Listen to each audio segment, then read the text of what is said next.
All right, let's jump right into this explainer with a piece of parenting advice that is literally going to stop you in your tracks. Today, we're talking about the realities of motherhood. And I don't mean that perfectly curated, filtered stuff we see online all day. We are diving into the hidden, messy, deeply vulnerable reality of actually raising human beings. This incredibly raw regret comes from Cynthia Germanata. Now, you might not recognize her name right off the bat, but you definitely know her daughter, Stephanie, who the world knows as Lady Gaga. Cynthia shared this specific advice because she completely missed the signs of her daughter's severe childhood bullying.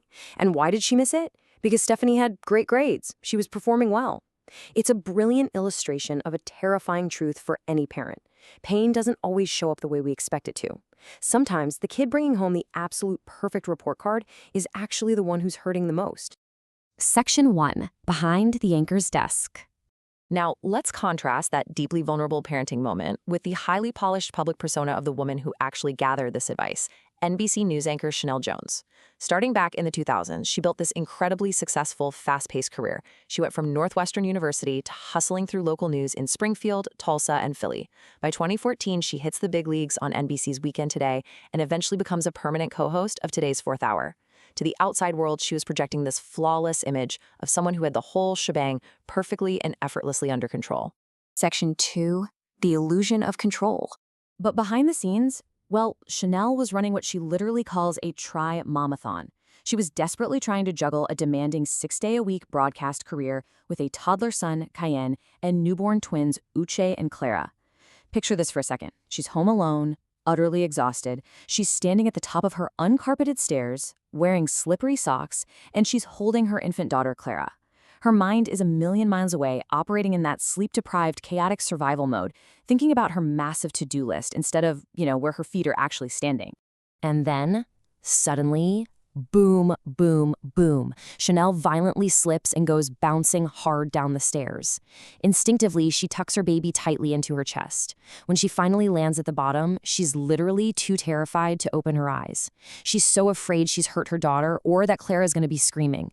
But when she finally looks, she finds her baby safely tucked away, just giving her this little toothless smile.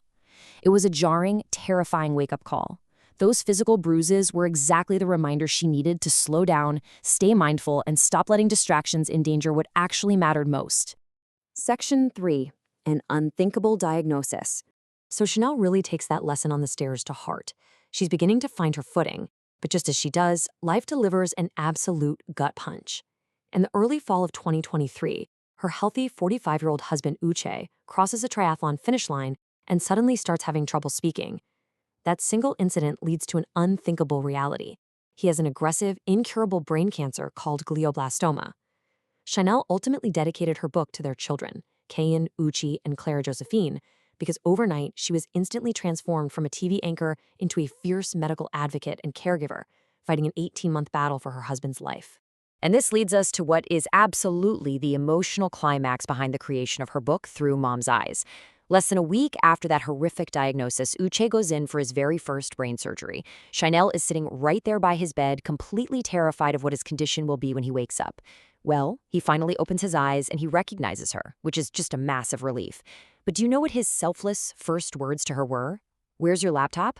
Even in his darkest, lowest moment, recovering from brain surgery, he wanted to make sure she didn't give up on her dream because of his illness. He wanted her to finish this book. Section 4. Through Mom's Eyes. And you know what? She did. Pushing through grueling chemotherapy visits and immense grief, Sheinelle used her husband's encouragement as a literal lifeline. She finished compiling all this wisdom from the mothers of extraordinary humans, realizing that raising greatness doesn't require perfection. Just look at this. Wanda Durant, NBA star Kevin Durant's mom, keeps it incredibly simple with, "You can't quit." Sonia Curry says, "We only work as a family if everybody does their part."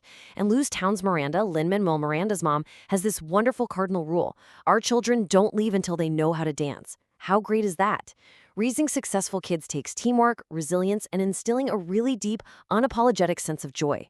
And other mothers offered up these incredible lifelines for parents who are just trying to navigate the chaos. Pam Woolley reminds us to nurture their interests and let them live their dream, not yours. Matthew McConaughey's mom, Kay, says to think positive, simply because negativity drains you. Paige Langford gives us what might be the ultimate parenting mantra. This too shall pass, but don't wish it away. What you should really take away from all this is that the foundation of strong parenting is universal.